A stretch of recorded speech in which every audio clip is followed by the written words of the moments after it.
Glumica Mirjana Karanović nedavno je ubrala još jedno priznanje, Elle Style, za poseban doprinos filmu i pozorištu. Neću sad posle te nagrade da se uobrazim i da kažem kao, sad ja ne znam šta. Znači, pa da, i to nije svrha te nagrade da zapravo sad, jeli, bude tako nešto teško i ozbiljno, nego, mislim, i moda je jedna zabavna stvar, nešto u čemu treba čovjek da uživa. Kada je pre nekoliko meseci na jednu društvenu mrežu okačila fotografiju na kojoj se jasno vide trbušnjaci, sve je ostavila bez daha. Mladost je prošla i šta sad ja imam tu?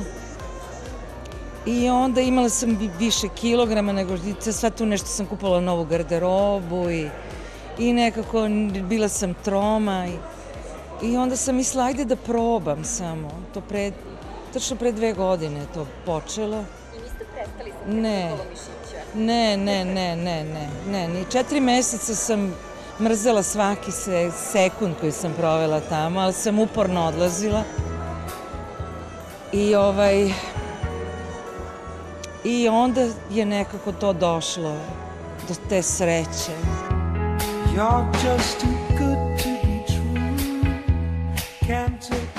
Za razliku od drugih žena, u teretanu nije kročila kako bi se više dopala svom partneru. Mislim da je u stvari najvažnije da se dopadneš sebi. Mislim, to je stvarno, onako mogu da kažem, koliko imam godina. Ne vredi da te neko ubeđuje kako si super ako ti u to ne veruješ.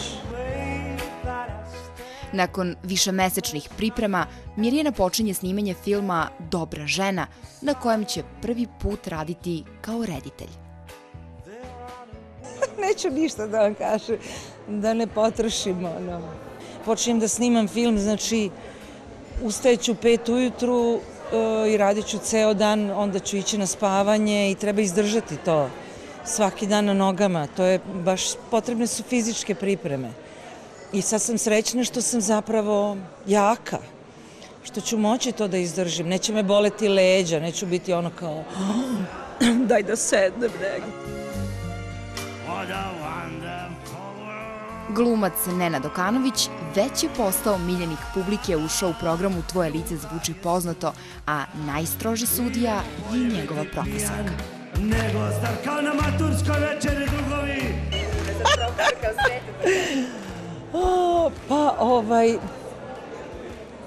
Ja mislim da on ako bude pametan i vredan, on može i mnogo bolje nego ovoga do sada. Kako se našla ispred slike čuvenog revolucionara Che Guevare, upitali smo je da li ima političke ambicije poput nekih svojih kolega.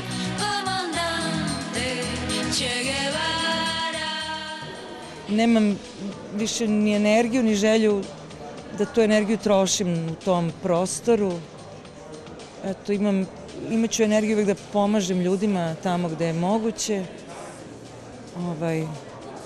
Ali ne, politika je definitivno, nisam sigurna da je moguće bilo šta tamo uraditi sa ovim s čime ja raspolažem, a to je entuzijazam i mašta.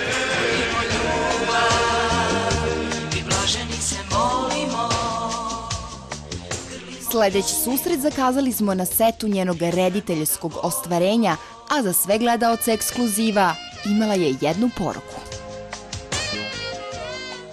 Da možda ne možeš da budeš savršen, ali da možeš da budeš zadovoljan i srećan.